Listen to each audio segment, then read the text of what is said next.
So happy Halloween from This Week in Law. I'm Denise Howell, and I'm here with Stefan Spider. Spider, actually. And Matt Jamie Lee Curtis, as dubbed by our own Victor in the studio. We are going to hopefully give you the spooky ride of your life for Halloween. We'll talk about the AI apocalypse and how it's made of hilariously spelled months and lawyer ads. We'll talk about why the Matrix movies, the last two of them, were not made of Jet Li, and how your app store might be made of zombie apps. All this and more on This Week in Law. Netcasts you love. From people you trust. This is TWiL.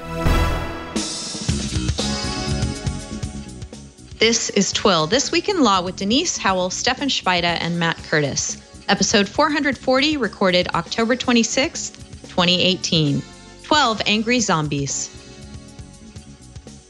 Well, hello, and welcome to This Week in Law. This is our last show before Halloween, so you can go ahead and call me Denise Howell, H-O-W-L, for this episode of the show. We are bringing you the spookiest stuff that we could find in at the intersection of technology and law for the week, which, as I was putting together the rundown, made me think that our show is just incredibly spooky every week. So we're basically just calling our show the Halloween show and doing our regular stuff because it's always a little bit chilling when you discuss what's going on in our neck of the woods. It's also, by the way, our 12th anniversary this week. So we're doing lots of celebrating around here. I've got my spider friend behind me here. He's ready to go outside and greet the trick-or-treaters next week. And we are ready to greet and welcome. I hope you will go along with me. Yes, thank you. I love my lower third for this show. In welcoming back to the show, my wonderful co-host, Matt Curtis, is here. Hi, Matt. Hi, how's it going? Congratulations for 12 years running. That's very impressive, and so glad that you could run it long enough so I could join you. Thank you so much. Yeah, you blink your eyes and 12 years goes by. It's crazy, crazy, crazy. But I've loved doing this show the whole time we're doing it. October 22nd, 2006 was our first episode. So happy to still be plugging away and happy to be doing it also with Stefan Spider. Hi, Stefan. Hello. Maybe today I should be Spider, just in keeping with the theme that you've got going on in the background there. You should. I don't see why not. Well, what spooky thing could Matt be? I'm not quite sure. What's spooky about a Matt? Any number of spooky things. That could be the amorphous spook. Yes. Absolutely. Well, you've noticed we're just our own house ghosts, house spooks here this week. We had a couple of guests ghost us, so it's just the three of us chickens. No guests this week, but I actually don't mind incredibly when that happens because we can just talk about the stuff that we have found interesting during the week, and that's what we're going to do right now. And we're going to start, of course, with the AI apocalypse.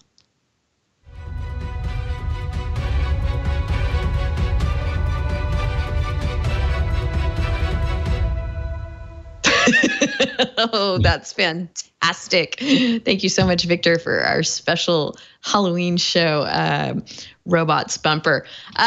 So you remember last week with Fred Jennings, we were discussing that there was this little piece of AI generated art that was making a splash in the news because it was going to be sold at auction at Christie's.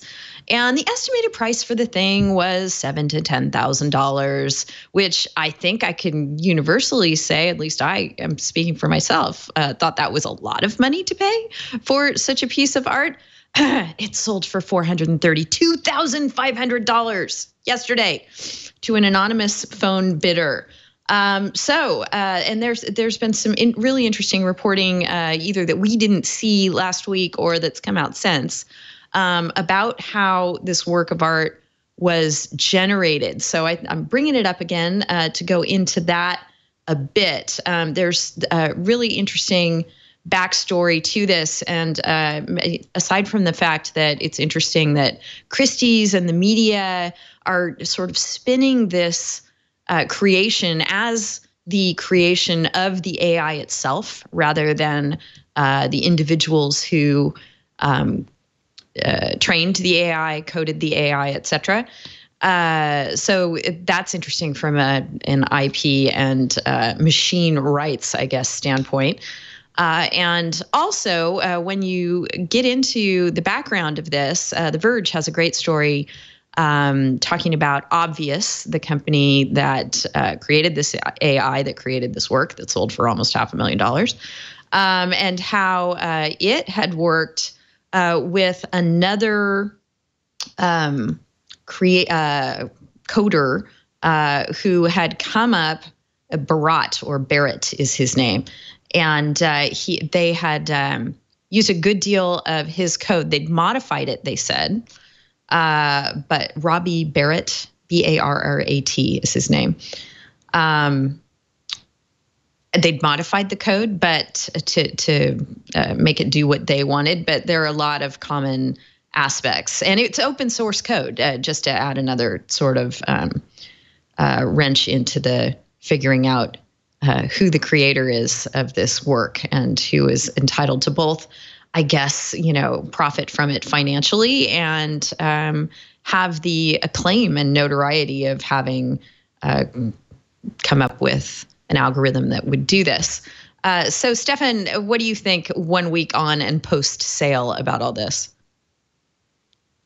First of all, I actually thought $7,000 to $10,000 seemed low to me, not because I thought this was worth more, but because if you're an investor who's looking to invest in art and someone is marketing something as the first AI-driven piece of art that's sold at auction, that just seems like it's going to appreciate in value pretty quickly, and people are going to be interested in that, not for the artistic elements necessarily, but just as a, this is the first such thing sold. And so I'm not surprised that it sold for more than $10,000. I have to say $432,000 seemed like more than I would have guessed. I probably would have guessed $100,000 and seen it as a good investment at that price. So that aspect of it, I'm not surprised it went up, but it's higher than I expected. I did think the backstory was interesting because the commentators seem to confirm to some degree my intuition about this, which is this isn't necessarily good art. In fact, it's sort of, I think one of them called it dilettante's work. It's not even good art by AI standards. There's people have been doing this for a long time, and in many cases apparently have been getting better results than what we see here. This is basically clever marketing by the people at Obvious and Christie's, and it seems to have worked. And congratulations to the commercially minded folks at Obvious and Christie's for pulling it off. I think it's an impressive commercial feat. Beatmaster in IRC is saying now they need to program an AI to be an art critic to make those kinds of points so that we don't have to, I guess. The New York Times piece on this points out that also at auction from Christie's that day was an Andy Warhol print and a bronze work by Roy Lichtenstein, and that this AI-generated piece sold for well over double the price realized by both those pieces combined. So if artists aren't taking a look at that, then we wouldn't be sitting here discussing it. What do you think, Matt? I just hope this is a pure AI conspiracy, and there was AIs that were, doing the bidding, and so they bid up their own kind. But no, I mean, I think that this is. I think Stefan probably hit it on the head that this is someone saying that I get to be the first one to buy something like this. Although it seems like you can buy something like this on Etsy. But in terms of like who owns the underlying copyright, it just depends on as we know, open source isn't a that's a contract term, and that's not a legal in terms of the underlying copyright. So there could have been restrictions on the OpenAI that there had to be attribution or some such thing that if they didn't do, then the underlying copyright owners would be able to sue for damages. Yeah, there's a good deal of detail, although not all the licensing details in this piece at The Verge that is written by James Vincent. who goes into such things as there were back and forths between the folks at Obvious, the company that did this, and Robbie Barrett on GitHub, where they were pestering him to, could you do this? Because we want to do this, and it's going to work better if you do this for us. So they actually were helping him. He was helping them out along the way because they were pestering him to modify his own code a little bit. And back and forths always change a little bit in their meeting when there's $450,000 on the line, though. Yeah, no kidding. And the other sort of interesting person to throw into the mix here is Ian Goodfellow, who is the person who came up with the GAN, the Generative Adversarial Network, which is an algorithm that, according to this Verge piece, makes neural networks compete with one another.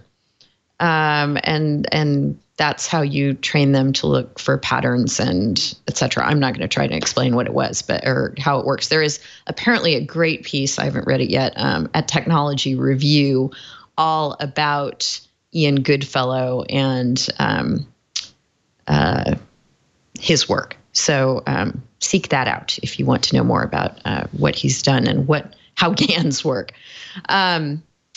In any event, I do find this fascinating, and I do think, this is just the beginning of discussions and head scratchings around not only who is credited for these things, but how the software is made available, et cetera, et cetera. So interesting follow-up to our discussion last week about the first AI art to be sold at a major art auction. Another thing, God, I really enjoyed this article. I really encourage you to all go and read it. Did you two read the Smithsonian piece? Yes. What will our society look like when artificial intelligence is everywhere? This is by Stefan Talty, and it just goes deep on. It's sort of a sci-fi thought piece. Comes up with the very first realm that it decides to explore is sort of a legal one. And it goes to this question of AI rights that we were talking about, superhuman rights. And it asks you to, I think all of them ask you to imagine yourself in the year 2065 or so. And the first thought piece he tosses out there is, an AI battling before the Supreme Court. Of course, it has had to hire lawyers to do so, to have itself declared fully conscious, and what the ramifications of that might mean. Goes on to do a similar thought piece about romance and how AI will affect people there, how it will be furiously committed to keeping you healthy and increasing your longevity, the divide that will be created between people who embrace these technologies and those that don't, how surveillance technology will get more prevalent and less prominent, I guess. So it will be everywhere. You'll notice it less, and it will be bigger Big Brother, as the piece puts it. So it just really makes you think, and I encourage you all to read it. What did you think, Stefan? I found each of the scenarios described in the article to be really interesting. I thought the one about personhood in particular reminded me of a little thought experiment I've been joking about recently with everything that's been going on in Washington, D.C. That what we're seeing now is essentially a proof of concept for the idea that government and international relations have become too complicated for any one individual to properly handle it. And what we're going to is an algorithmic presidency. And it's sort of this thing that started off as a little bit of a joke, but as I've thought about it, it actually kind of makes sense, which is imagine instead of voting for a person in whom you then reposit the trust of carrying out the executive functions of governance. Instead, you voted for who gets to tweak the algorithm. And so you would essentially have a team of ethicists and political scientists and whoever else come up with an algorithm that is arrived by some consensus at representing sort of the optimal ethical framework for executive level governance, on the understanding that there are unanswered questions at sort of the corner cases and how that algorithm is going to implement its decision making. And then when we have elections, instead of voting for a human being who is then going to be able to use whatever brain function he or she has to make those decisions, instead what you're voting for is essentially the team of coders and ethicists and policymakers who are going to tweak the algorithm to arrive at whatever optimal result you've now voted in. And so the nice thing about that would be pure transparency. The inner functions of the brain would instead be publicly available. Everybody would have access to this open source algorithm. Not everybody could edit it. So the sort of slate of politicians that you're looking at wouldn't be chosen for their charisma and their ability to convince you that they have good judgment. It would be people who can show you that here's how I actually tweak this algorithm to make decisions on your behalf. And I think it would represent a kind of radical transparency as well as much more predictable and sort of consensus-driven decision-making than what we currently have. And my sort of somewhat sardonic hypothesis is that the only reason Peter Thiel got involved and supported the current administration in the run-up to the last election was because he wanted to show to the world that humans can't handle this, and instead wanted to prime us to start thinking about having this algorithmic presidency. So reading this article was completely congenial to that kind of thought I've been having about, I think where we're heading here is an algorithm for president. Yeah, that is just a fascinating extension of what we're talking about. The Smithsonian piece doesn't go to how AI might take over the governing function. So he probably it does a little bit. Does it? Yeah, toward the end, I think it talks about where is it? It's under the section Bigger Brother. Bigger Brother, yeah. AI assisted governments. Yeah, there we go. Okay, so they do get into it. Yeah. Would I vote for an AI assisted president? I don't see why not. Well, we don't even trust them to drive our cars competently yet, but you can certainly see that this is moving forward at a rapid pace. Virgil in IRC kindly points out that yes, if you're interested in the concept of AI personhood and arguing for personhood, definitely check out the Next Generation episode, Star Trek The Next Generation, The Measure of a Man, where there is a challenge to data and who and what he is. I remember that one. It's a good one. What should we discuss next before we move on? We should have, yes, Matt, please jump in and tell us what you think of our AI future. I actually want to jump in. Stefan's point about algorithmic sort of ordering of the economy is basically the theory that we put the administrative state in under. So I don't think that it's actually that foreign, is that, we were supposed to have these independent bodies who were looking at how things would function, and they would basically tweak the parameters of how the economy worked in different areas, whether that's in labor management or whether that's in railroad control or something like the EPA, and that they would be able to sort of from the ivory tower come out with the best solution. I think politics have whether you think that it never worked in theory or politics has gotten in the way of that, but certainly those branches of government have become more political. And so I'm not sure that an algorithm, at least in theory, is that much different from what we enacted in the 1930s. But yeah, I think that in terms of us being able to say that a algorithm is person, we have a history of people have done a great job of being able to discriminate against people who are, other people. So I don't see, even if they reach the same intelligence barrier, the cognitive dissonance, I don't think that would be overwhelmed for the people of the world. Yeah, but right now we're a long way from that. I guess this is something we should all discuss with the next generations of humanity because they're going to have to cope with it far more likely than we are. Because right now, what algorithms are doing, what AI is doing, is more like what Darren, who is at Crush Spread on Twitter, posted. He tweeted, AI is going to take over the world, and this is what Excel auto-populated today. If you're not watching the video, we have this shot up of he has nicely put all the months together in an Excel spreadsheet, and the next screen was spelling out the entire month.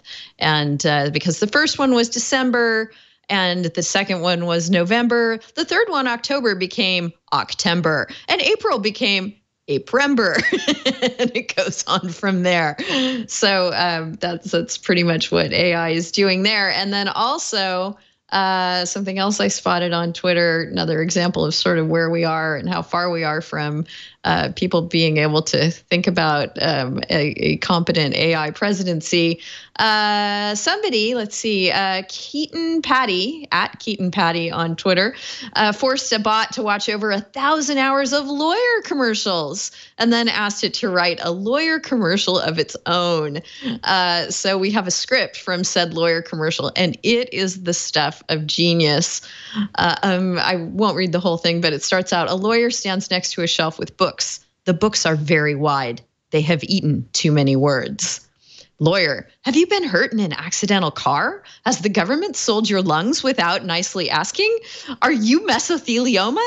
Answer me. The lawyer opens a briefcase. It's full of lemons, the justice fruit only lawyers may touch. And it goes on. So it is really just one of the most delightful things I've ever read. And it's only delightful and funny because, I guess back to the AI art, which is now selling for close to $500,000, you can laugh all you want and think, oh, those efforts are so amateurish. But give it a little time and better algorithms, and I guess it comes a long way quickly. What did you guys think of having spreadsheets try and figure out what the months are and write lawyer commercials, Stefan? So I am very public among the people I work with about how much I detest using Excel. I'm just really bad at it. So I love seeing that. I'm going to send it to the person who keeps sending me things in Excel, despite my repeated instructions not to. I appreciate that it's a very powerful piece of software, but unless you really know what you're doing with it, it is the most frustrating software to use. So I cannot wait to bolster my case for not sending me stuff in Excel with this clip. There you go. On the bot thing, I thought I read somewhere that those are all actually written by humans pretending to be bots, and so maybe the Ouroboros is kind of, the tail is now eating the face instead of the eating the tail. But are bots fake news? I think they're fake news. Yep, I think we can call that fake news. Goodness, I hope not. I think those are being done by humans pretending to be bots, which is transgressive and delightful in its own way. But I don't think I buy it. I'm skeptical. I really love the justice fruit only lawyers may touch. I mean, it doesn't get much better than that. Matt, did you have a favorite bit? I think that the Excel thing is fake news too. I think that's just conditional logic put on the start of the word and then finish the word. But yeah, no, the justice that only the lawyers can touch, the fruit that only lawyers can touch was definitely the best line in there. AI written or person written, either one, it's a good line. All right. So the terrifying AI is yet to come. And right now, the world has not figured out whether it's going to ban killer robots at all. We're struggling with it. There are meetings and hand-wringings and a group called the Campaign to Stop Killer Robots. And so far, there's just a stalemate because nobody wants to put a halt to private sector innovation and experimentation and research. And yet, no one wants AIs that are prone to spell months hilariously wrong, also making life or death decisions. So unfortunately, we don't seem to have brought those two things together in any kind of reasonable way. A meeting of more than 70 countries organized by the United Nations in Geneva in August made little headway, reported the New York Times, as the United States and others said a better understanding of the technology was needed before sweeping restrictions can be made. Another round of talks are expected later this year. So, so far, killer robots seem to be unbanned, and you can look forward to that. Any thoughts, Stefan? I want to know whether we have a second Amendment right to own a killer robot. Is that where this is going? Arms.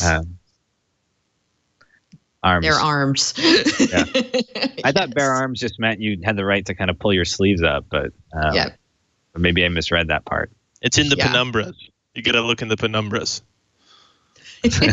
Explain what that is, Matt, for people who have not spent so much time in They found the right to law. privacy within the penumbras of the Constitution. I'm not sure what penumbras actually is in a constitutional text, but that's how we got many of our rights, including the right to abortion and right to contraceptives. But it was not found in the direct reading of the Constitution, but within many parts of the Constitution. I don't remember which justice said it, but we found privacy by pulling a P and an I and an R and however you spell privacy out there. But that's but probably we're not going to find the right to have killer drones. Although I do think it's a more complicated, think about like the 70 countries who said that they don't want the U.S. to have, essentially they're saying that we don't want the U.S. to develop, drones that can kill everyone just because we spend so much more money on our military than anyone else that we're, other than, maybe China, that we're going to have the most advanced robotics. But I think that the question's pretty complicated, right? Do we want, if a robot can, if we decided that we want to kill somebody like Osama bin Laden, is our choice, do we want to drop a bomb on them and therefore kill many people, or do you want something that's more targeted? I think it's, morally a very complicated set of questions. It is indeed, and that's why we don't seem to have reached any sort of international accord that will make everybody happy on the question. I wonder if everybody will be happy when Uber is delivering food with drones, which they hope to do by 2021. Again, Uber and others are trying to have self-driving cars that would take people around. Why not food as well? Since that seems to be becoming a huge part of its business. And Victor is actually showing this is perhaps the way to get the next Osama bin Laden, have them adopt this incredibly cool yet undeniably creepy looking floating orb bot. It works with Amazon's Echo technology, so you can order it around by voice command. It is called the Air, AIRE drone. It is a Kickstarter project, and it flies around. It'll take selfies of you. It has a camera and a microphone. That's not creepy at all. And it will, if you grab it, you can reposition it. That's just fine, and then it will go on about its way after you let go of it. So it has some really interesting stabilization technology going on, despite the fact that it is the, as the author of this piece at The Verge puts it, who is Paul Miller, it's that floating orb you see in sci-fi movies that's never explained, except just a little bit louder. He says it sounds like a not very loud vacuum cleaner as it's doing its thing flying around the house. What do you think? Are you going to crowdsource this thing, Stefan? I'm not, and we were talking before the show whether I was going to find a way to sneak the Bolsheviks in this weekend. I think I just found my hook, which is that you watch that video, and I think the standard response to it is, "Well, that's a little bit creepy. Thank goodness it's a private company and not the government doing it." Now, of course, in sort of Marxist reasoning, the distinction between public and private doesn't really exist, and therefore that kind of distinction of saying, well, this is fine because it's a private company that's going to be owning this stuff, it makes no sense under that framework. And I think it does amaze me that you could look at that and have that reaction, that sort of gut reaction of, boy, this is a little creepy, and then find any reassurance in the fact that a large company ultimately owns it, because I don't find that remotely reassuring under the circumstances, given where this seems to be heading. But anyway, I think it's really cool if you're a huge narcissist and sort of love to sort of videotape yourself at all times. Like if I could videotape myself while going for a run to, improve my form, that might be one useful way of applying the technology. But other than its sort of resemblance to something out of Black Mirror, I'm not sure that there's anything too enticing about it for me. But it'll be cool once the beta versions are ironed out and we get to something a little bit more seamless.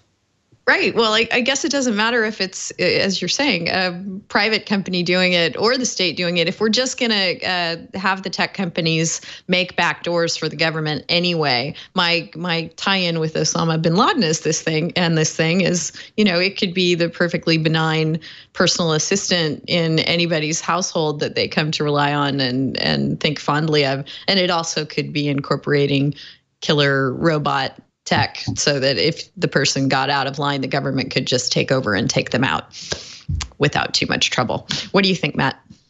Yeah, I'm still really creeped out by having, an Alexa in my home. So, this is, just another vehicle for getting that around. I mean, the device itself is an interesting design. I don't think I've seen a copter or a drone of that design. So I think that's maybe interesting. And, the ability, if it can actively, go throughout your house and, manage all of the sort of situations, that's good tech. And so that's really interesting. I personally wouldn't want one in my house though. Right. Didn't we all say that about, those Amazon devices though, and Google Home and everything else? And they're so prevalent now. I don't know. But Virgil in IRC Quick with the additional Star Trek reference points out that it's Nomad, and it is from the Nomad episode. And didn't Nomad go on and feature prominently in is it a Next Generation episode or one of the movies where it goes on and it evolves? It becomes the nightmarish apocalyptic AI, and it's making trouble later on. So, all right. Is that all of our robot stories? Scary stuff, yes. There's one. Jason and Megan talked about this on Tech News Weekly the other day. Heck is that? There's a small drones taking cues from wasps, I believe, and they're teaming up to open doors. So they're teaming up. Yeah. So it's actually a pretty cool video to watch. So I think it goes with today's theme. So. Oh, very much so. Yes. So, don't think that your door locking security is safe from killer waspy team drones. Yeah. Yeah. They. Oh, look at that. They do end up opening the door and getting in. So. God, they're strong too. Yeah. Strong little dudes. All right. So, yeah. Before we move on this topic, I did have one more comment on this. So that one of the great pleasures of working in IP litigation is you get to work with expert witnesses of all stripes, depending on the technology that you're working on. And I had the pleasure of working with the UC Berkeley professor a few years ago, who was a pioneering researcher in some of this technology. And he was working on something once when we had some downtime, and he was in our offices, and he kind of showed me what he was doing. And it was a CAD diagram or essentially a little helmet that he would install on locusts, and then he could remote control the locusts using electric signals to their brain, and essentially make these swarms of locusts do whatever he wanted with remote control. And essentially, it was these like little cyborg beetles that he was building and developing. And you can look him up, and his research is really interesting and cutting edge. Probably the smartest person I've ever met, and it's just amazing what you can do on the interface between sort of biological life and robots at this point. And so the drone, looking at that drone, I'm not that scared. Hearing about the locusts that were being controlled by remote controls through little helmets, that was truly terrifying. Yeah, there's some Halloween creepy crawlies for you. There you go. Ouch. Those are bad. Yes, and V'ger was the creature that Nomad became in Star Trek. I think it somehow found the Voyager space probe, and the two of them got together and did no good whatsoever. All right, let's move on now that AI has completely devastated the planet, and talk about some things that are more entertaining in nature.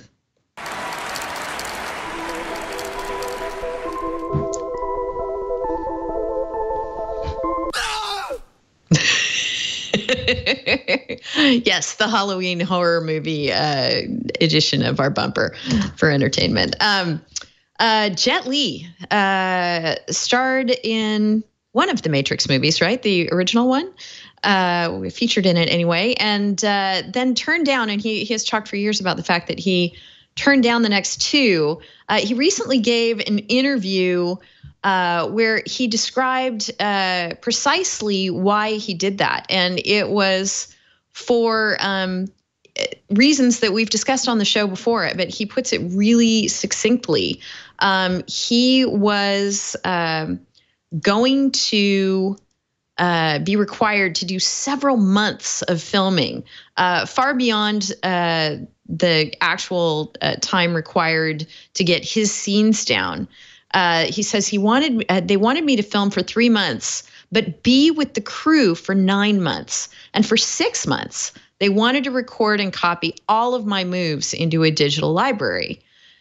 He realized that by the end of that recording, they would own the right to those moves.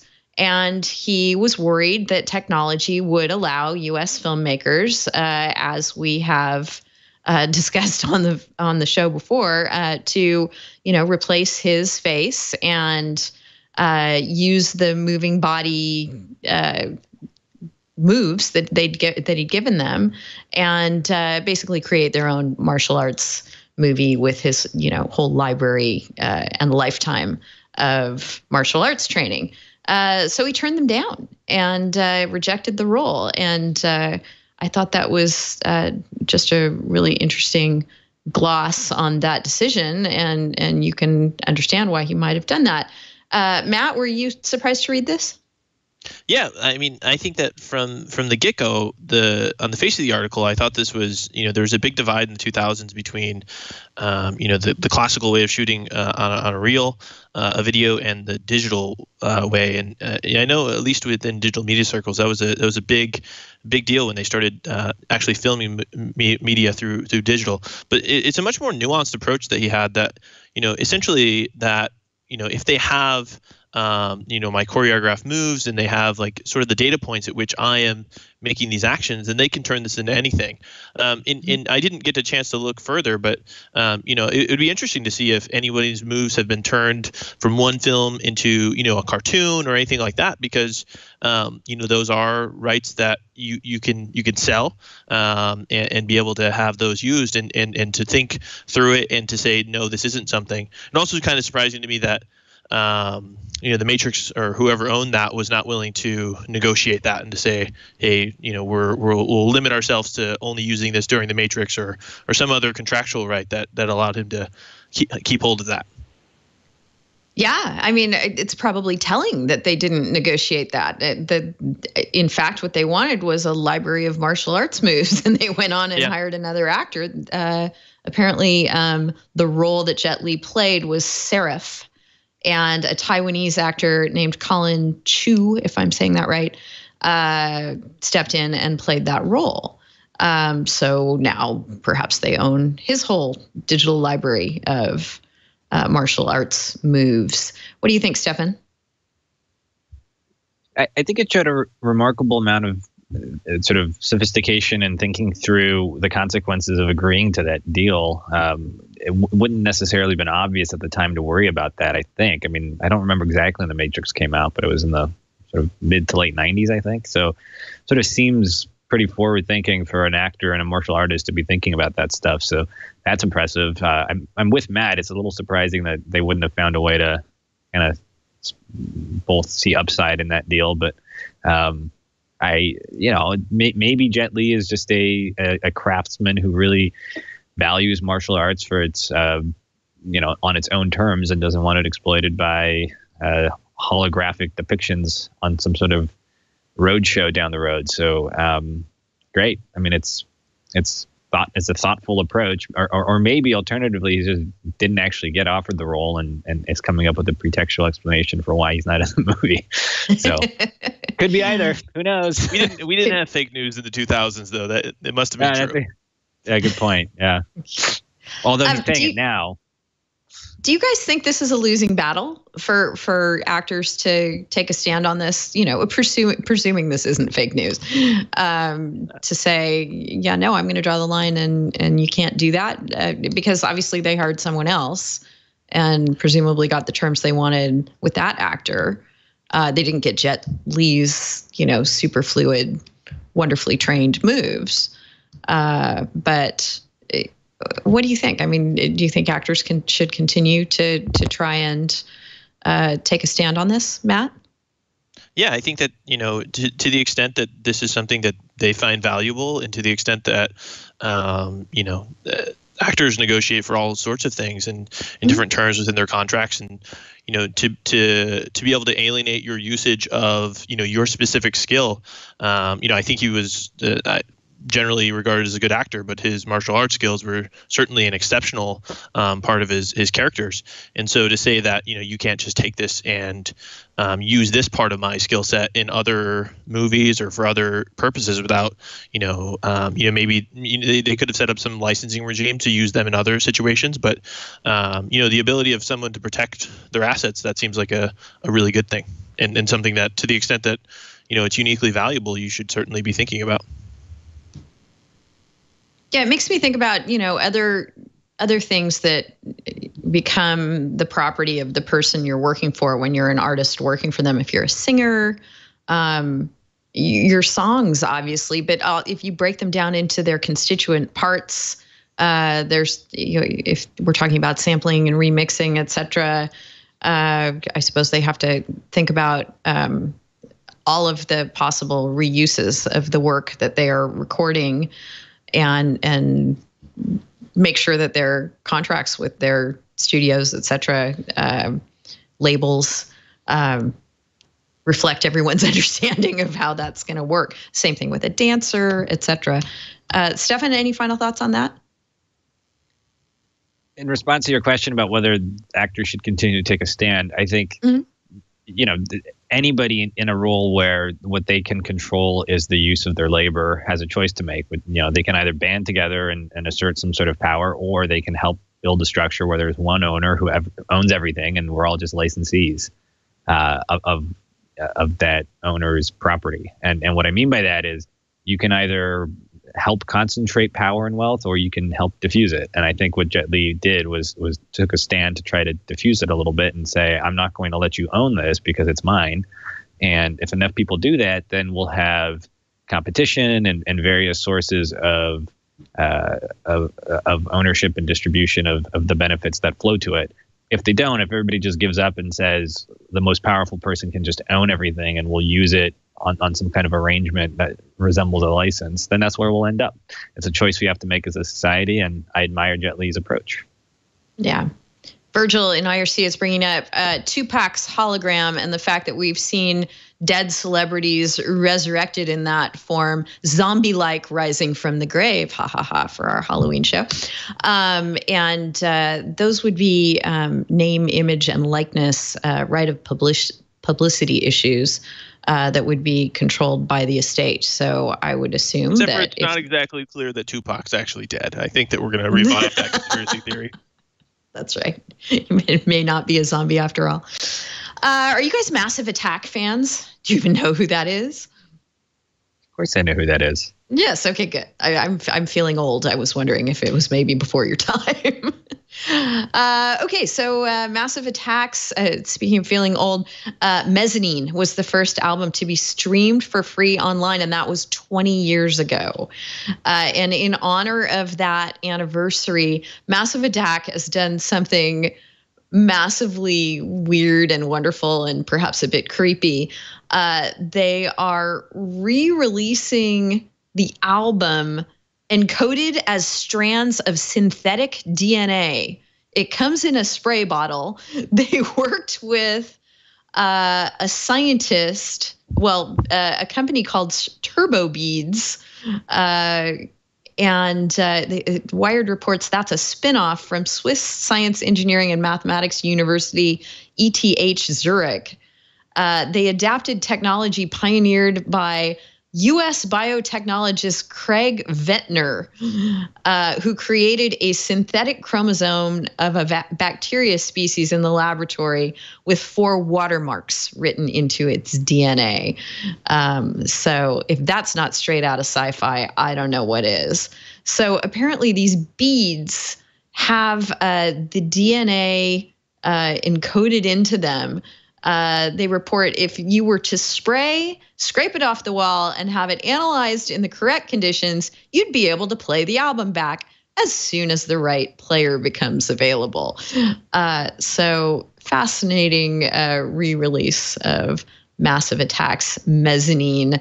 What do you think of this? I mean, I have to call it a stunt, I guess, because the right player is not available and it's successful in that we're all sort of marveling at the fact that it happened. Matt, what do you think?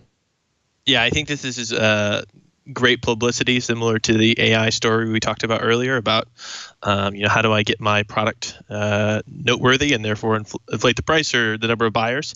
But it was interesting. The article said that George Church put one of his books in there, and George Church is one of the pioneers in next generation sequencing and had, basically made the industry possible. So he did it too. So maybe that's more narcissism, but incredible people with great music and great science get to do these kind of things. Well, speaking of the Voyager space probe and the golden records that we sent out into space, hoping to tell some other intelligence something about ourselves, this piece from Wired concludes with Andrew Melchior, who worked with Massive Attack in doing this, I guess. And he says, the advantage with DNA is that our civilization could crash into dust and rebuild itself using entirely different technology, meaning they couldn't access our computers or disks. Since every human carries DNA, we can expect any future civilization to work out how to play back DNA-stored information, which means the first thing a future civilization would learn about us might be mezzanine. So you can call it a stunt, but maybe they are preserving the album for to guard against the AI apocalypse. Stefan, what do you think of that?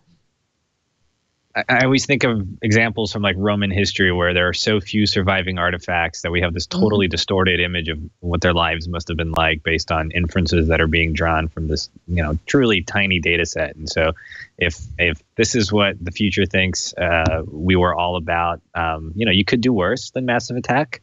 But I hope they see it for the gimmick that it obviously is. Kind of makes me think of the two goths from the Portlandia show. They have that recurring sketch. It seems like something they would do. Perfect. It's funny. It's not a vial of blood, which would be even creepier. But that's the next album. That's the next album. Yeah, that would have DNA as well. For the re-release of Guns N' Roses. Yeah, somewhere in his lair, Trent Reznor from Nine Inch Nails is thinking, why didn't I do this first? And so he's going to have to outdo them. Somewhere in his lair. Given that your professional role is in the life sciences arena these days, Matt, what did you think about the whole notion of watermarking DNA? So, I mean, in terms of like, when you when you do a DNA extraction, when you're using next generation sequencing, so they are tagging. So they tag different sets of the sequences. You're throwing thousands of different sets of the DNA, and then you're basically compiling them and looking at what is the accurate representation of them. So in terms of watermarking, that's something that's done within the current technology. Mm-hmm. Awesome. All right. Well, mezzanine is not the only thing that's 20. The DMCA is also 20. Let's see, let's get the exact date when it was enacted. October 28th, 1998. So it's next week that the DMCA turns 20 years old. And we have some actually kind of incredible DMCA news. We talk about these exemptions that the Copyright Office is petitioned for every 3 years. They expire, and then some of them get renewed and some of them don't. But you have to, keep saying, okay, here's why we get to, circumvent copy protection technology for these purposes, and we're not committing terrible acts under the Digital Millennial Copyright Act, and please don't let people come after us for it. So this in a huge victory for folks who advocate the right to repair your own devices. The new rules that the Copyright Office is proposing will give people the ability to legally hack embedded software on their devices in order to repair or maintain them. So that's a pretty big one. There's a good piece at Motherboard by, where's the title? Jason Kobler, that goes into greater detail about the new exemptions coming out from the Copyright Office. Are you surprised about this, Stefan? I'll confess it's not something I follow very closely. So it's, the fact that I'm not surprised is probably not a good indication that it's surprising or not. Not a big deal. So the only reason that I'm sort of surprised is I understand that the DMCA is one of those loathed statutes by hackers and their ilk, and anything that sounds like a good development is unexpected. So it's surprising in that sense.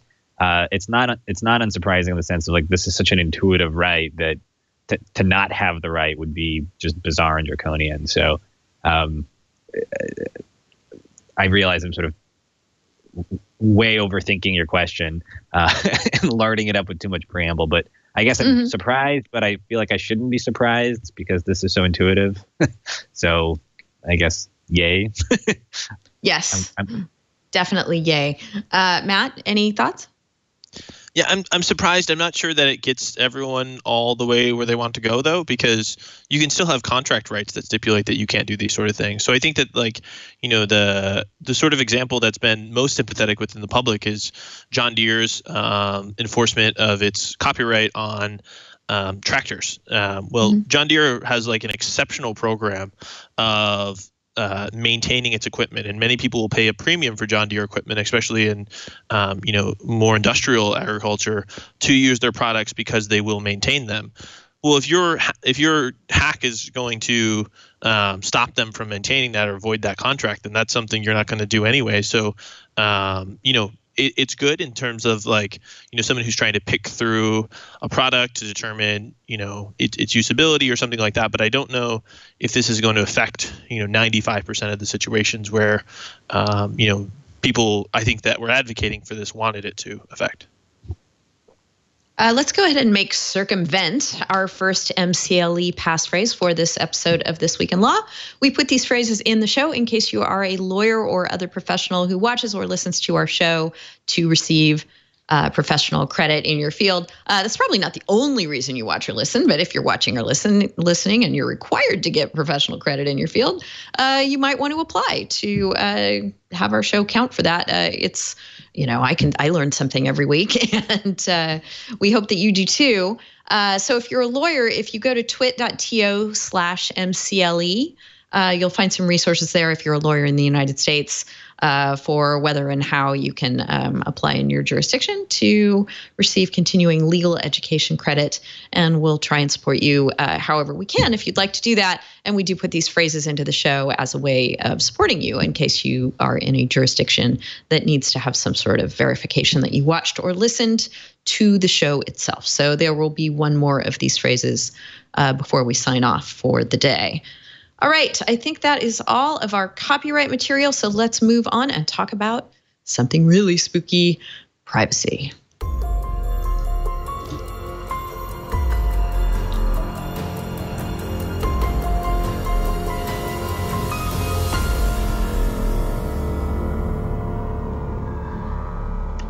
That was downright creepy, Victor. Thank you.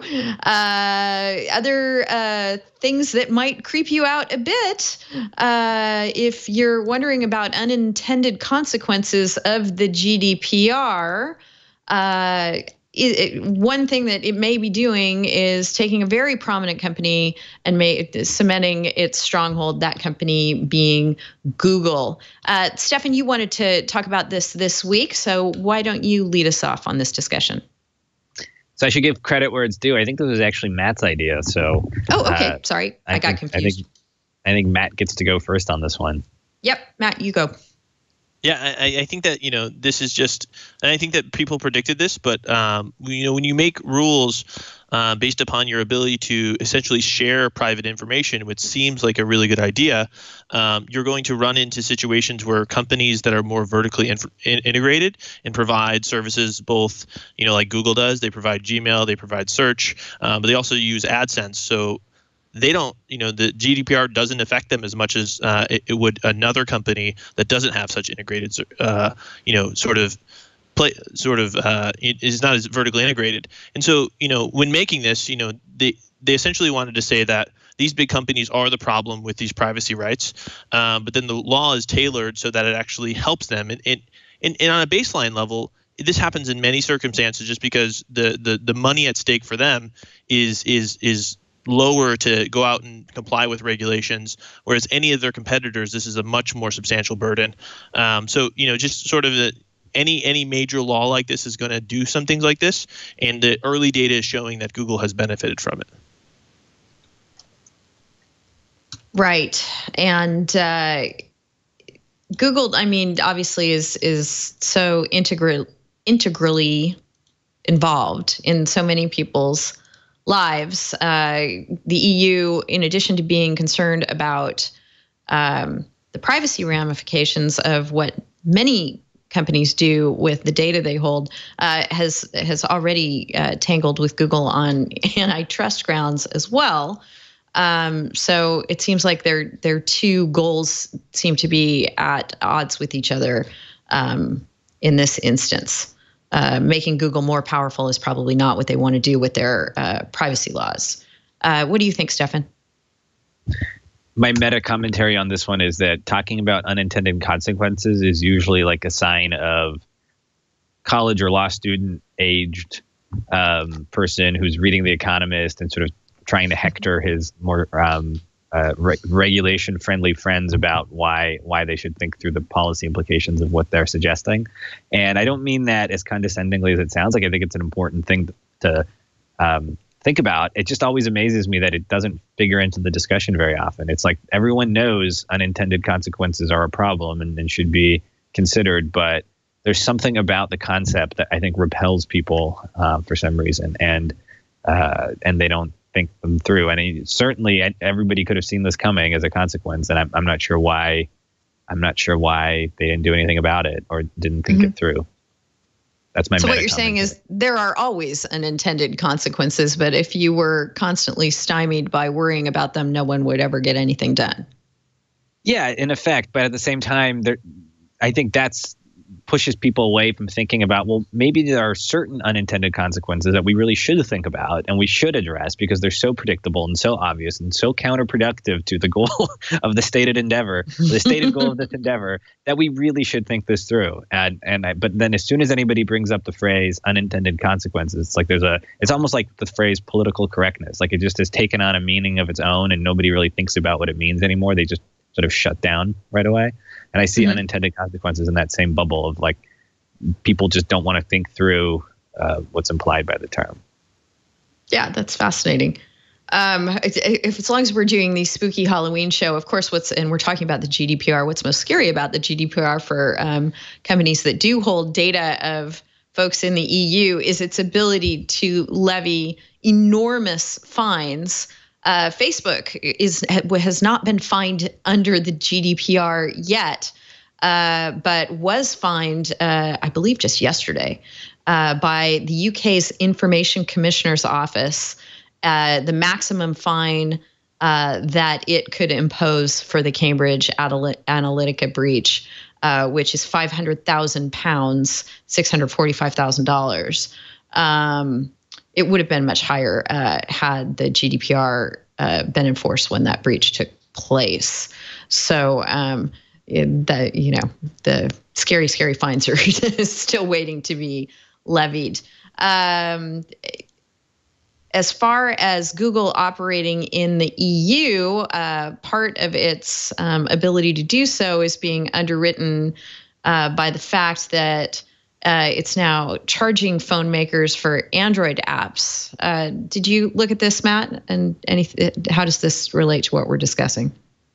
Yeah, I think it goes, to that sort of unintended consequences or second order thinking that you're talking about when you're putting together a policy that's going to, the goal is to help consumers with antitrust, or at least in the American legal system, that's the goal. Not as much in the European. I think that they're more concerned with bigness for bigness's sake.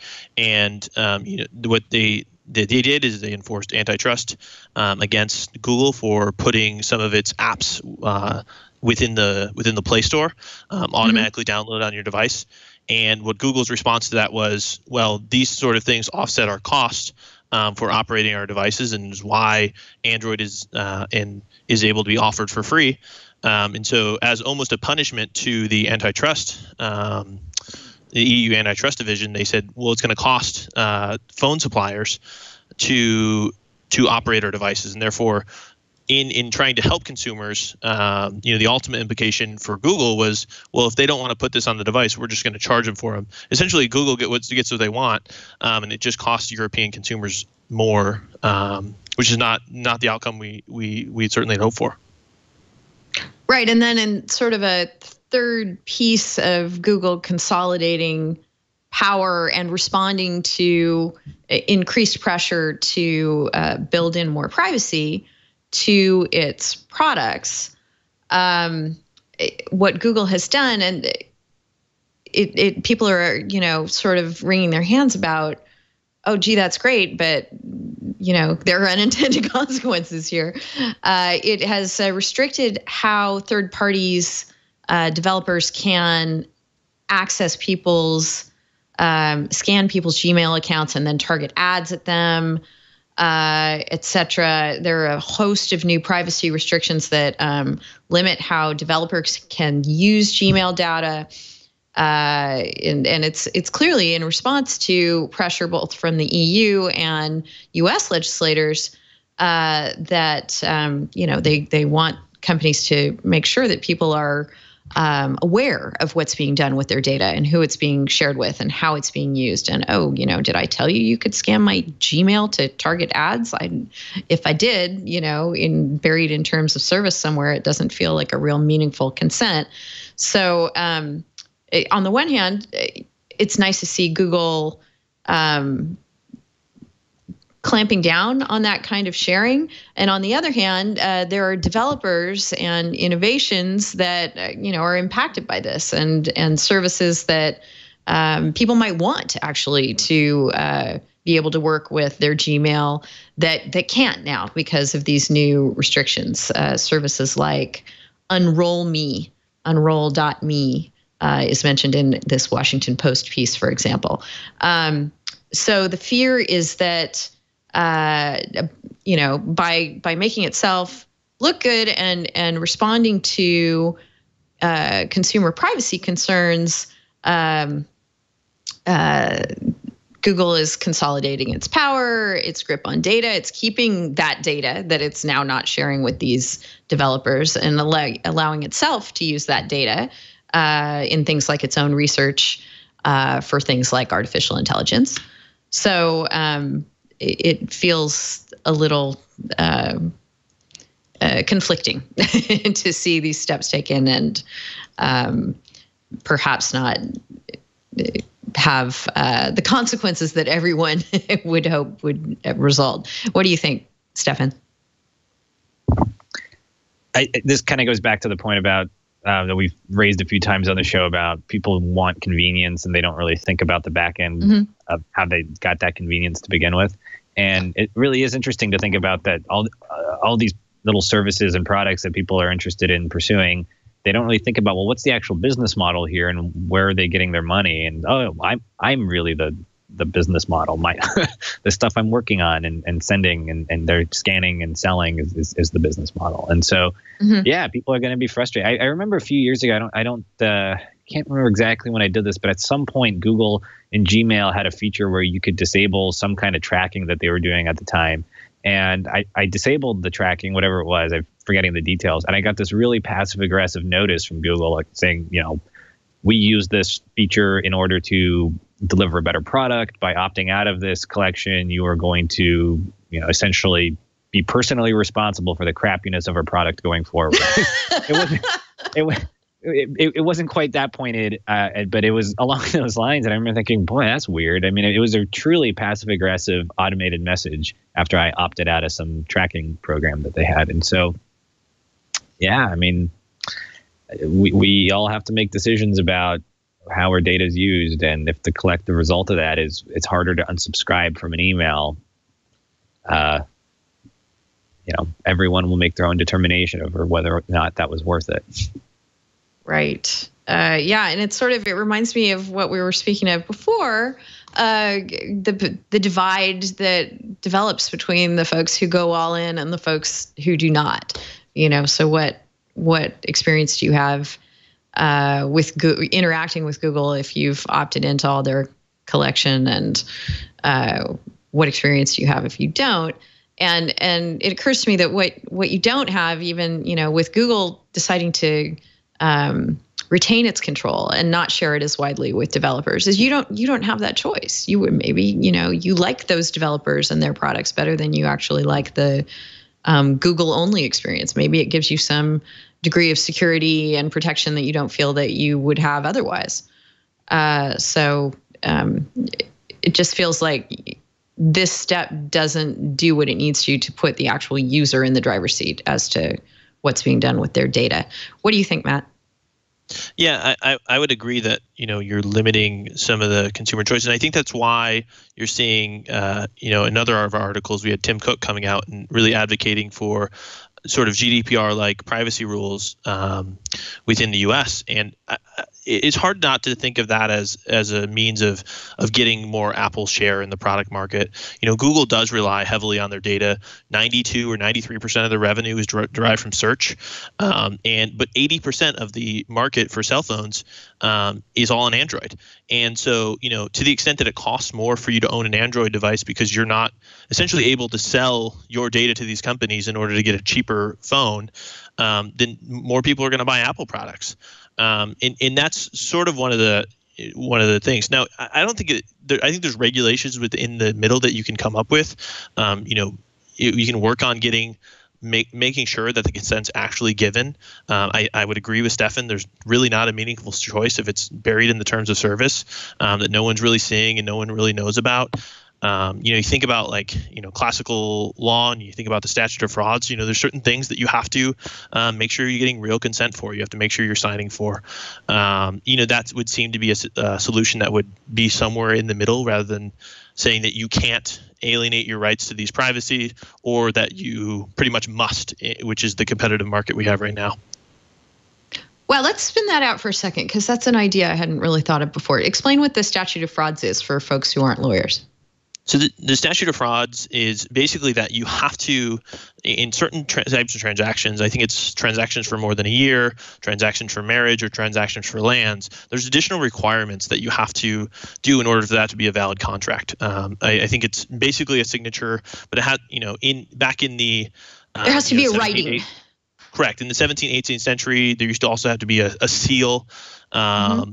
But it basically is an additional requirements for when you're doing certain activities. And if you think about the way your websites work, some of the GDPR requirements make that so, right? So I think those are great, right? So in order to, for tracking, you see a lot of pop-ups on your thing that make you click on it for them to track you. That seems to make sense. And those would sort of be like additional requirements that you had to do in order to get that information.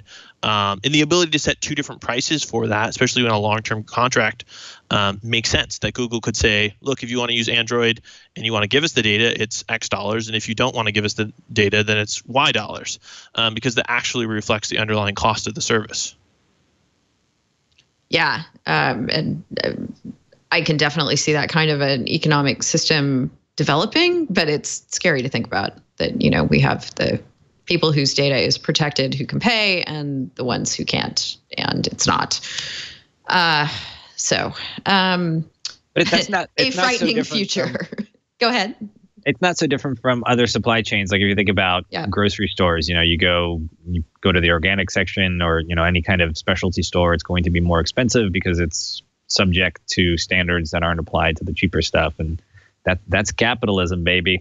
Yeah, sure is. What also is maybe an artifact of capitalism are zombie apps that can track you even after you uninstall them. And there's a piece at Bloomberg Business Week about this. And apparently what they're doing is much like what you were mentioning a moment ago, Stefan. They're bugging you. They're telling you that your decision to uninstall them was a bad one and you should reconsider. Yes. So you're personally responsible for your bad experience if you don't reinstall our app, is basically what they're doing, which I find hysterical and intrusive and awful and zombie-like in its function. What do you think, Matt? Yeah, this is something I can't believe that Apple and Google let them track the data on.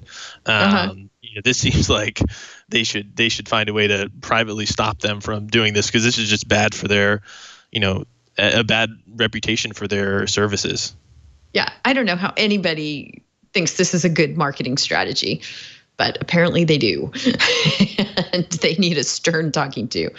All right, let's move on and talk about some stories that have to do with the phones of the dead.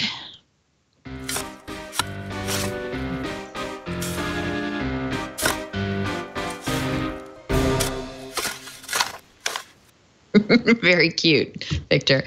All right, so we've been talking about accessing the iPhones of the dead, even on our non-Halloween shows. So we thought we'd spend a little time talking about that today as well, because it seems to be a problem that won't go away, and it comes up in a lot of different ways. One way in which it comes up is your deceased family member dies. They have photos and other information that that you would, as the surviving family member, very much like to access, and you can't. So one solution to that for phones that will allow it is, before you've been taken away, to have the remains nicely disposed of.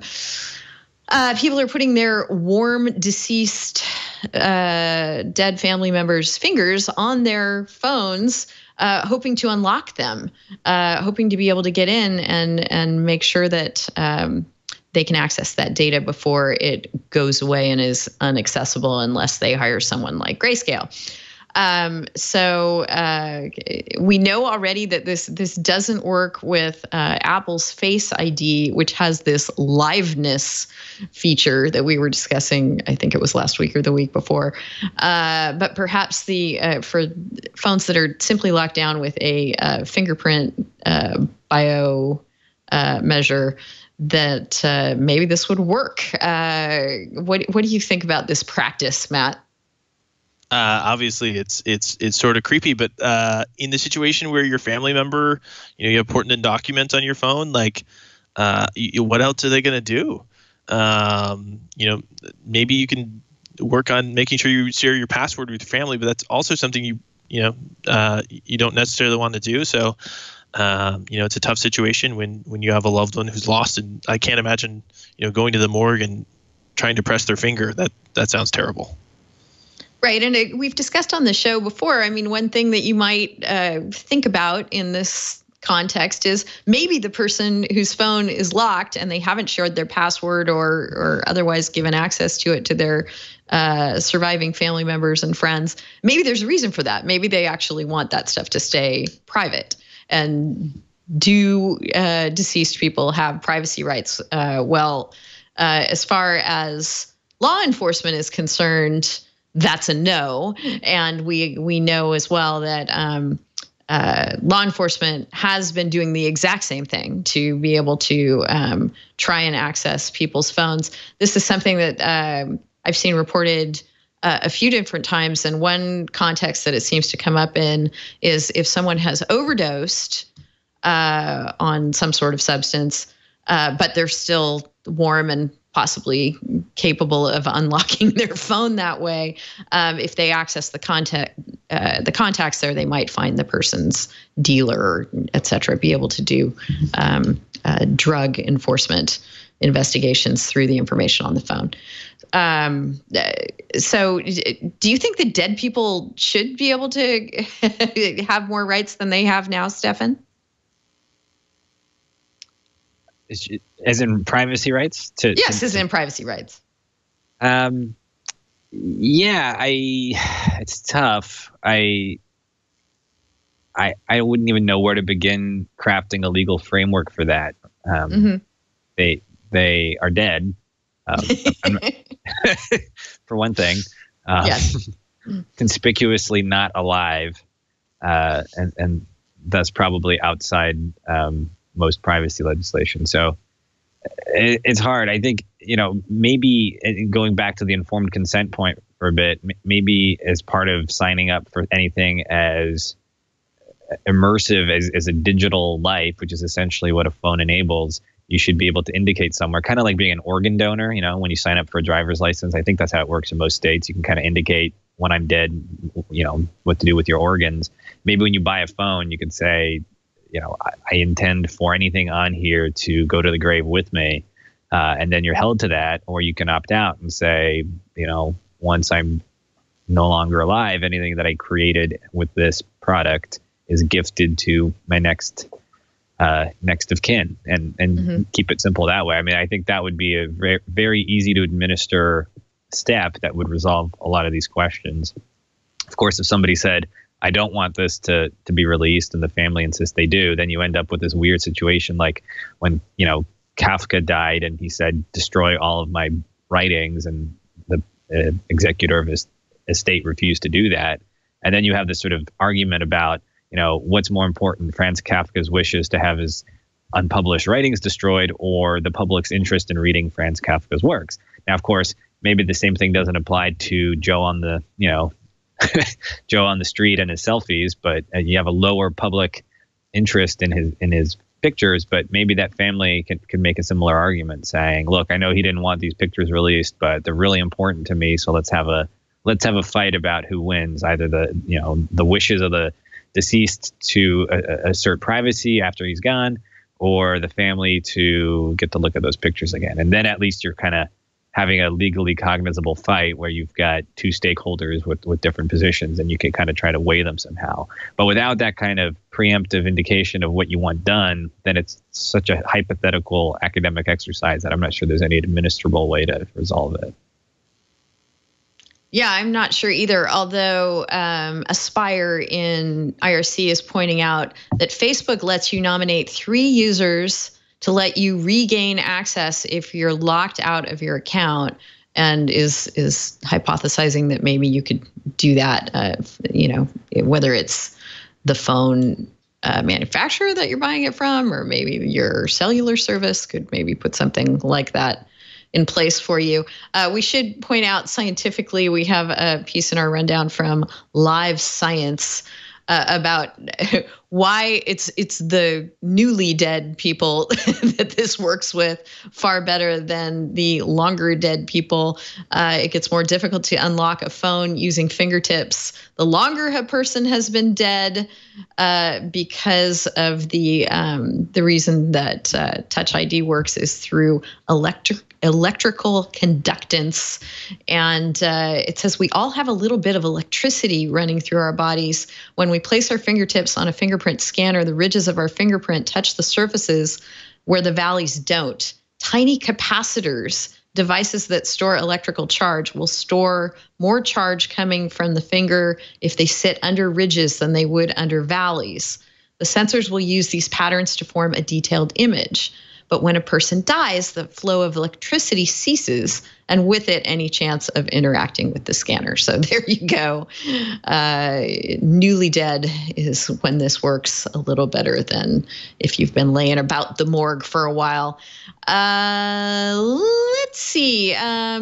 We got a good tip from a listener. I didn't write down who this was exactly, but I was emailed this tip. One thing that's incredibly frightening, or at least, it puts you on alert, is when you're stopped by the police and you might want to record that interaction. You know that they might be recording it through their body camera. And this is a really cool application of the new shortcuts automation in iOS 12. Someone wrote a shortcut that basically, through one touch of a button, lets you stop whatever else your phone is doing and put it in record mode so that you can record. I'm sure you could use this in multiple situations if you just want to stop and be ready to record something.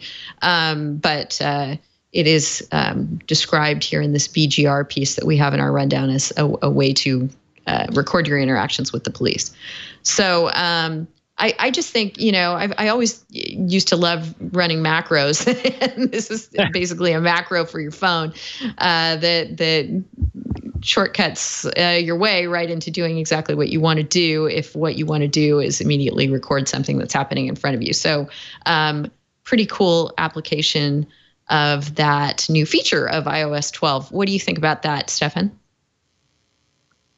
I was just listening to Serial Season 3 this morning. I don't know if you've been listening to it, but it makes me think that some of the characters on this particular season of that show would benefit from this program. It sounds great. I mean, it goes to this question of how much surveillance are we willing to tolerate when it benefits us? And I think in this case, there's a clear benefit to the person using the surveillance technology, and not much of a downside given that it's intended to monitor public servants in the course of their duties. And I'm not sure what privacy rights they have in those duties. So I see this as very positive and very likely to help hold people accountable. Yep. Very cool. There's a site called ShareCuts that is a repository for such shortcuts, and there's a subreddit for people to share their shortcuts as well that's growing and has a sizable following. Matt, any thoughts? Yeah, I think that's it's a great use of technology and cool hack to put together. And I think I haven't studied what the consequences of body cams on police officers is, but it would be interesting to see what the difference is between the body cameras on police officers and other cameras on police officers, just to see if that has a sort of a deterrent effect on the way they conduct business. Right. I'm going to sorry, go ahead. I was just going to point out that I think one of the complaints people have about body cameras is that they collect enormous amounts of data that the public has to pay for, and so there's some administrative problems with enforcing the practice. I think if if that's a problem in some police departments, then you can kind of get around the budgetary constraint there by just making kind of an ad hoc use based on the person being arrested rather than the person doing the arresting. Maybe it's not an optimal solution, but it's certainly cheaper and more targeted. And so I think there's an advantage there. Yeah, and having both seems like a good thing too. I don't think there's any downside to this. Yeah. All right. One thing you wouldn't, as we've just discussed, exhuming a dead body to use its finger to open a phone isn't going to do you much good. But if you were at all curious about what the laws are around exhuming a dead body, I am digging up an old post from our friends at the Legal Geeks in March of 2014. They posted about, and this was not even in October, people, they posted this in March, the rules about exhuming dead bodies. Bottom line, in California, you have to have a court order. I'm assuming that's true just about everywhere, and that you're not allowed to just go digging up dead bodies without willy-nilly going into the cemetery and finding who you want and digging them up. So it goes into the California law that requires a court order to do that. The reason they did so is the folks at the Legal Geeks were interested in a show then popular called Resurrection, where a deceased young woman comes back, a child who died 32 years in the past and returns to life with DNA that matches the deceased child. So they wanted to dig up the body. I didn't watch that show, but I thought this was at least tangentially appropriate to our Halloween episode here. Any thoughts, Matt? No, just the grave diggers are out of a job with the subpoena requirement, which is, unfair for them. Yes. And of course, it reminds me of the J.D. Laska book that I narrated, Biohack, where willy-nilly people were being grave robbed for their famous dead celebrities were being grave robbed for their DNA. Any thoughts, Stefan? Whenever I think about grave robbing, I think about sort of the sordid history of 19th century medicine and how doctors were essentially digging up bodies to perform experiments on them. And, as medicine has become professionalized and doctors have become more respectable, they probably spend less time digging up their own bodies. And this, would be a good reminder to them to be careful if they do go down that road to perform any kind of surgical experiments. Absolutely. This is terrifying, and it's terrifying because of the lack of regulation. We're going to talk about some regulatory and policy concerns in just a second here, but we have this under Crimes and Justice. Cash Hill has an incredibly interesting piece on really more the ethics, because the law on this is so wide open, of undercover law enforcement friending people on social media to conduct their investigations. So we're not talking about publicly available information here that anyone could see, but information instead that you could only see if you've friended the person. And, sort of considers what expectations people have when they accept a friend request or not. One expectation they might have is that they're not friending a DEA agent, for example. But that wouldn't be really something that you could reasonably expect. Just, I guess the takeaway here is that, people are not what they seem. On the internet, no one knows you're a DEA agent, maybe. And it's a really fascinating piece. And really her point is that possibly this should be regulated, but it is not. Matt, did you have any further takeaways from this? Yeah, I thought this brought up, you had asked the question a week or two ago whether the Computer Fraud and Abuse Act would apply to public servants, and this seems like the right hypothetical for that. If that applies, Facebook's term of service would apply, and then it would be a violation of the CFAA for falsely identifying yourself. Yeah, that's a good point. But I guess they would definitely do this with a false account and not be, hey, I'm Tom Smith and I work for the DEA. Friend me. Maybe they're that straightforward about it, but I highly doubt it. Yeah, if they do that, I don't feel nearly as bad for the guy. If you're friends with your local DEA agent and showing you have a convicted criminal and you show a picture of a gun, I'm less sympathetic than if you got duped liking someone else. A candidate for one of the Darwin Awards. What do you think, Stefan? I sometimes introduce myself to people and sort of add that I'm definitely not a spy, and then just kind of go back to the conversation. And I love the reaction it elicits, because as soon as you've said that, by denying that you're a spy, you kind of plant the thought that maybe you are a spy. And so keeps people on their toes. And in that regard, I'm doing a public service, and people who are friending DEA agents should consider maybe if their friends are spies. And so, right. I guess the other thing to throw in the mix in considering this is there are some people whose social media practice is the moment someone friends them, they friend them, follows them, friends them, they friend them right back. They accept every friend request they're given, I guess is what I'm trying to say, rather than go, who is this? And is it really my friend? And do I want this person to have access to what that additional layer of identification gives them? So it looked like the police officer sent him a happy birthday note too, which like nice. He was really getting into this Facebook friend thing. Yeah, exactly. Oh man, that is so depressing. Happy birthday, and we hope you enjoy jail. Let us move on to our final category of the day, which is going to look at some further regulatory concerns.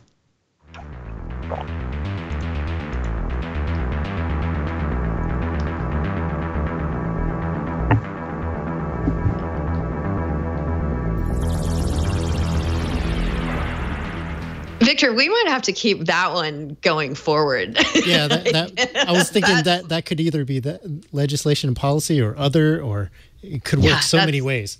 That's fantastic. I think it more accurately captures the conundrum of legislation and policy than our, stately halls of justice that we've been using all along.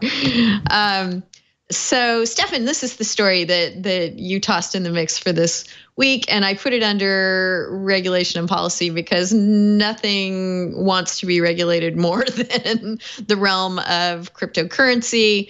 But apparently in Washington, as elsewhere, the cryptocurrency crash is having unintended consequences. Why don't you tell us about that?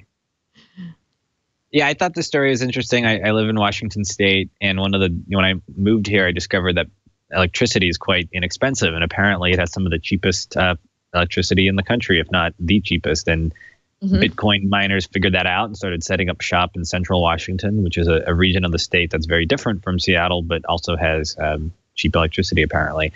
And it's an interesting example of a economically depressed region doing something creative to try to attract investment. And unfortunately for them, building these pods where you could house Bitcoin miners turned out to be very expensive. And it's an example of something is happening in the digital realm that has a very low cost of, it's very low barrier to entry to get into the Bitcoin market if what you're doing is actually exchanging currency and speculating on it. But if what you're doing is building entire cities in the middle of nowhere to try to encourage people to move out there and build up a mining industry, sort of a digital mining industry, that has a lot of upfront cost. And so, as the price of these various cryptocurrencies fluctuate, the justification to have miners stationed in Central Washington fluctuates with it, and investors start losing some of their investment. And to me, it's reminiscent a little bit of the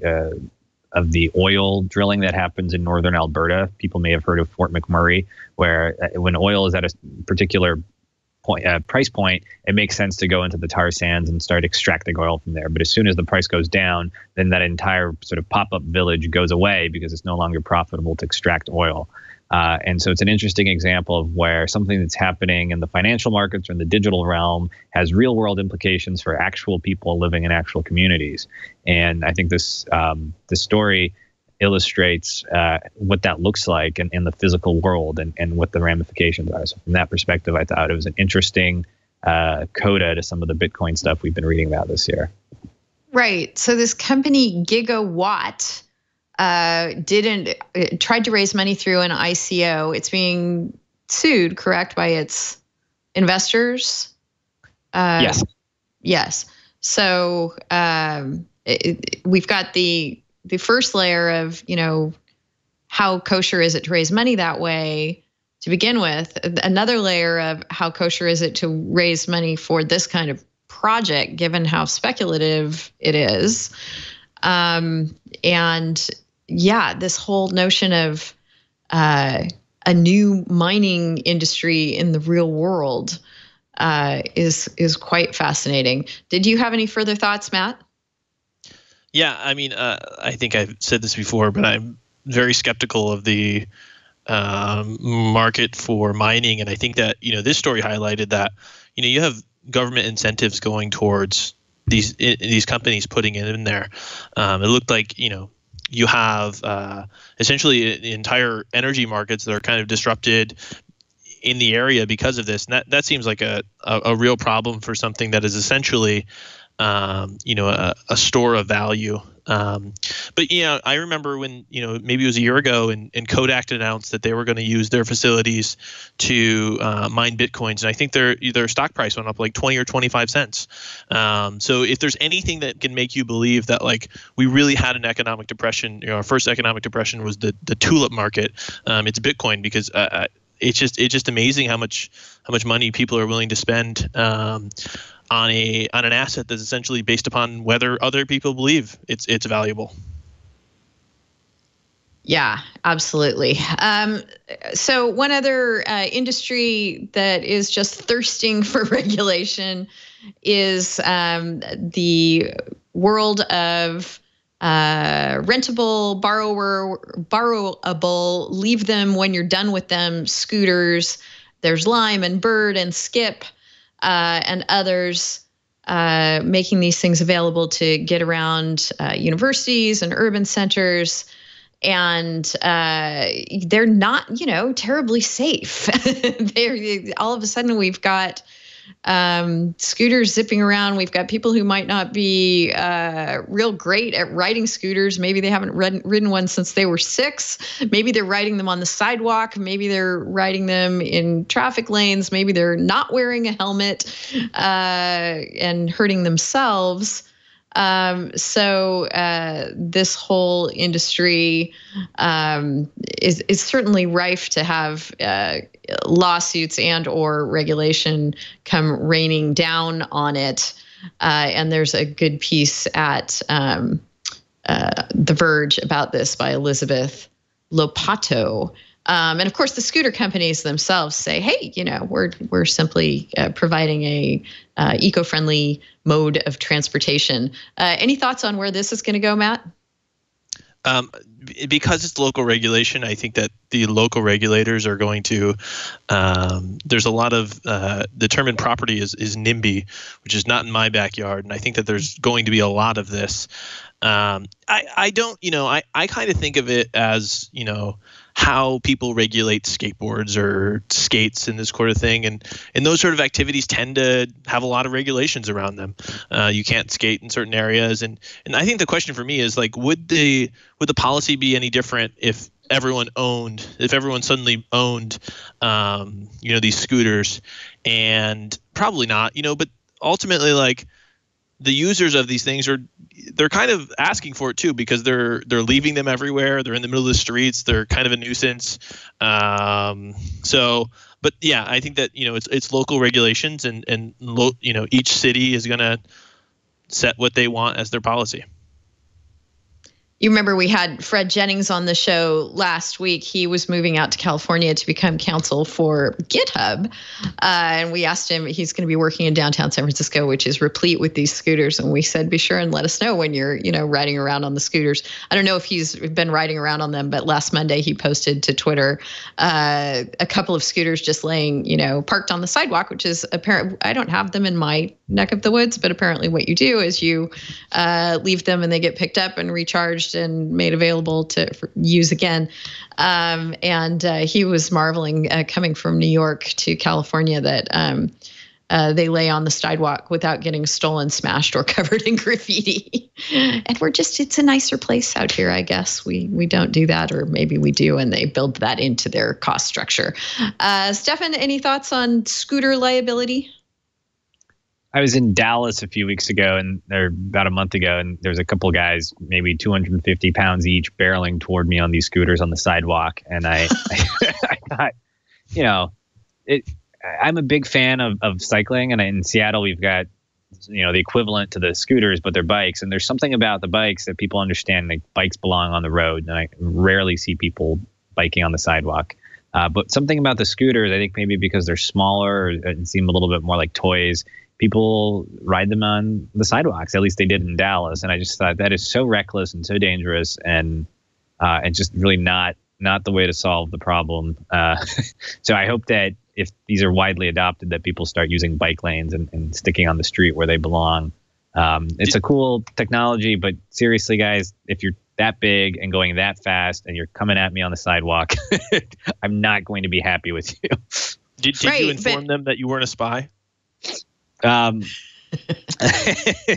They seem like the type of Americans who have no sense of irony and would have lost would have been lost in translation.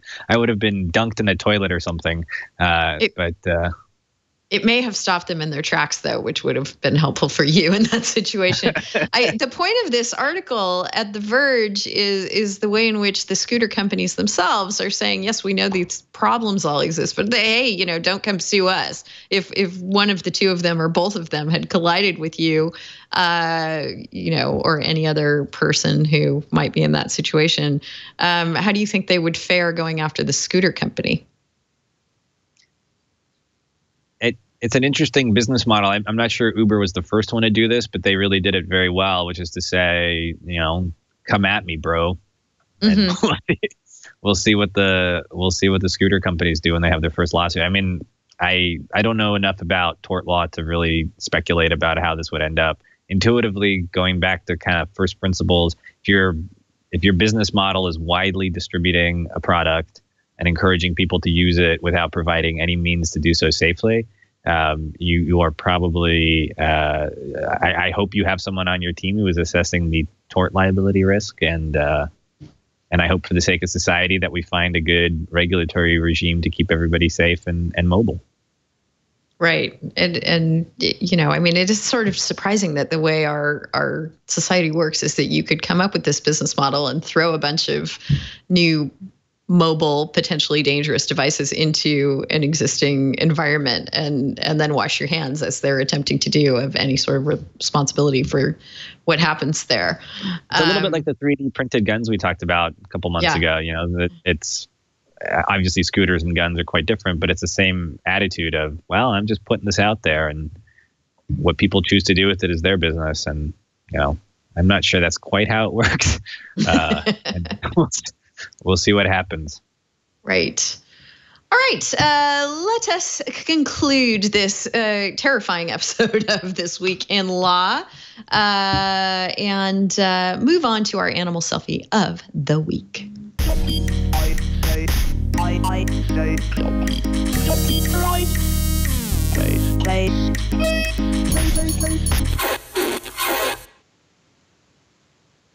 Early this year, the BBC reported that black cats were less likely to get adopted from shelters because they were less photogenic for selfie purposes, that they tended to blend more into the background, that they didn't light as well as a more lightly colored cat.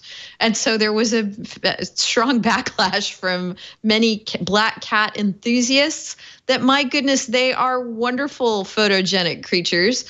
And our animal selfie of the week comes from Ellie Thompson, who was one such person who tried to convince the world that, hey, you should be adopting black cats, and that don't let our obsession with selfies and posting photos of your pets deter you from doing so. And she has a whole host of photos of black cats, her and her black cat. And that one right there that we've just arrived on in her list, if you're watching the video with us, is her as a witch with her black cat taking a delightful Halloween selfie. So there you go for our animal selfie of the week. The animal does not appear to be taking that selfie, so I don't think that Kitty there can claim any copyright interest whatsoever, to the extent that Kitty could in any circumstances. But Kitty doesn't seem to be depressing the shutter. I don't know. Maybe it's reaching out a paw off frame there and taking the photo. We'd have to dig deeper into that. But it's a wonderful animal selfie. Let us, are we going to do the resources first or the tip first? Let's do the tip first. They're very similar, actually. The tip comes from MIT and goes to some of the topics we've discussed today. Wonderful. It comes from the Technology Review, the publication. 6 things to do with your data before you die. These are actually really good tips.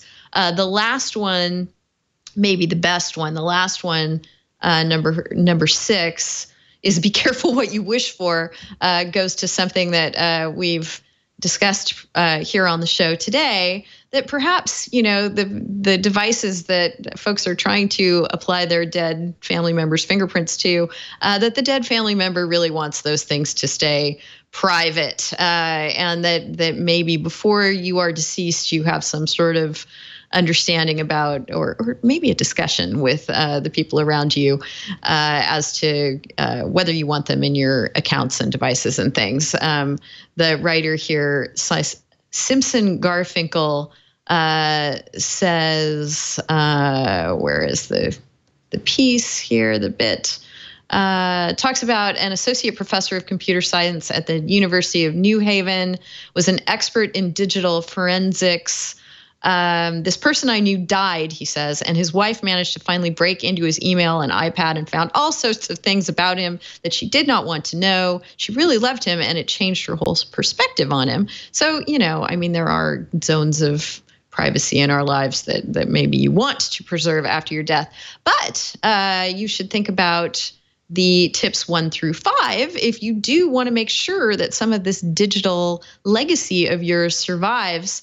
And these are all very commonsensical tips, like sharing your hard drive password in hard copy form.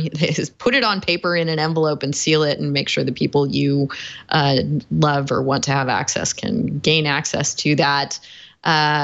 We've talked about, too, that a lot of services, Facebook and Google and others, have ways for you to communicate your wishes.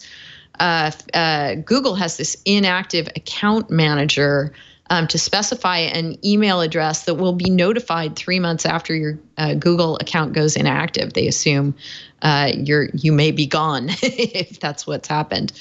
They talk about downloading your medical records, using a password manager, and then only sharing that master password that gets you into the password manager with, your loved ones, your lawyer, et cetera, so that they can gain access.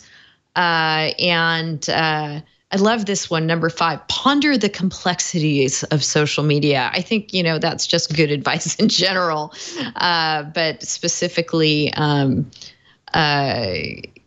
the case of if you're going to preserve what you've done there for beyond your death, et cetera, if people will have access or not, based on, whether they're a DEA agent that you've friended up and how much, permission they have to access your account. So all good advice here. And then our resources of the week, there's one that's very similar that actually is a more real world discussion by a guest writer at Entrepreneur magazine. And he tells, his personal saga of his grandfather's death, and how, devastating it was for him and his family. But just to make things harder, what the lesson he learned was, that we're not getting so many paper statements, bank statements, insurance statements, et cetera, in the mail anymore.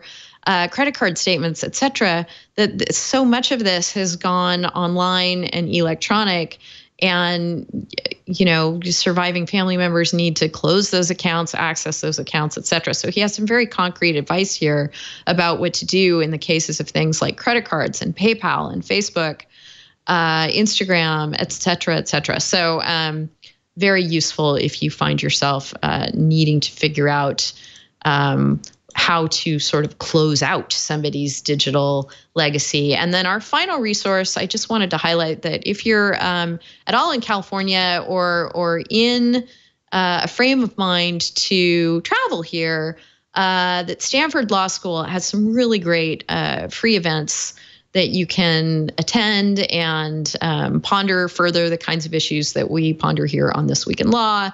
Computational Ethics for Robots is coming up next week, or actually that one's today, October 26th, happened this morning, side by side with us here at This Week in Law. It started at 11 a.m.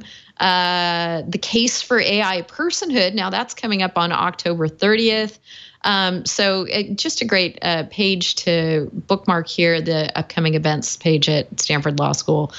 We've got it in our discussion points at tagpacker.com/user/thisweekinlaw. We're at episode 440 here. So if you're interested in doing some in-person discussion of these kinds of issues, that's a great way and place to do it. And we still need one final MCLE passphrase for the show. 12 years. That's a good one. Thank you. 12 years of This Week in Law, our 12th anniversary show. Guys, I'm so grateful to you for joining me each week, and to all of the amazing co-hosts and guests that we've had in our history of the show. It's just been incredible to interact with you all. You keep me sane. You keep me happy. And it's just fantastic. And of course, everyone who watches us has stuck with us for those 12 years, or maybe you're just dropping in today for the first time. We hope you've enjoyed yourself. Our whole cavalcade of episodes going back to October 22nd, 2006 is available at twit.tv/TWiL. If you want to go back, we did a lot of talking about Napster in the early days because the Napster litigation was still going on when we started the show. And it was very topical. And there are probably people listening to the show today who are scratching their head going, what exactly is Napster? What was all that about? So we've been through a lot of development in both technology and law here at TWiL, and it's been a great ride, and we are just grateful. I'm extraordinarily grateful to be able to do this each week. So thanks so much to all of you, and specifically to Matt and Stefan and Victor, who are with us all today, and just having a blast. Thank you. What else shall we tell you before we sign off? Halloween is next week, so be safe and sane out there. And as you are surfing around the web, be sure to get in touch with us and keep on doing what you've done for 12 years. Let us know what's interesting to you, what you'd like to hear us discuss more of, guests you'd like us to invite on the show. I'm Denise at twit.tv. You can reach Stefan by emailing me there, or, you can track him down at his law firm, I suppose, and email him there. You can reach Matt. He's Matt C at twit.tv. We're having trouble getting Stefan's Twit email to work. Maybe one day we'll finally be able to do that. So email us, or you can do TWiL at twit.tv. That works too. Yes? No, I think Victor was missing with our names. Oh, Yeah. Appreciate it. That is awesome. Yay! I like that. Mine became Spider instead of Spider. I was envisioning sort of like a creepy crawly thing. Yeah, Spider didn't look right. Didn't look as funny. So Didn't look as funny. You're the Got hip it. version. There you go. Yes. And you're the Sean Connery version, which I love. Spider. That's what I am normally. That's my normal. That's just my status quo. But it's him saying spider, so that would work. What else should you do? Hit us up on Twitter or Facebook or Google Plus. As long as Google Plus endures, it is. Poor Google Plus. It is on life support.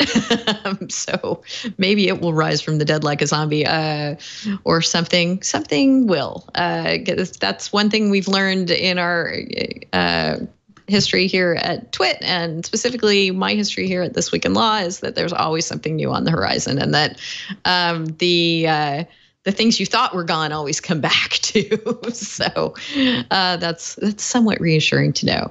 In any event, this has been a really, really fun episode. We hope that you enjoy your Halloween. Wishing everyone out there a very happy Halloween, and don't be too scared as you navigate the interwebs. We'll always be here to try and help you understand what's going on and what's truly scary and what's not. So thanks so much for joining us today. Hope to see you again here at This Week in Law next week. Take care.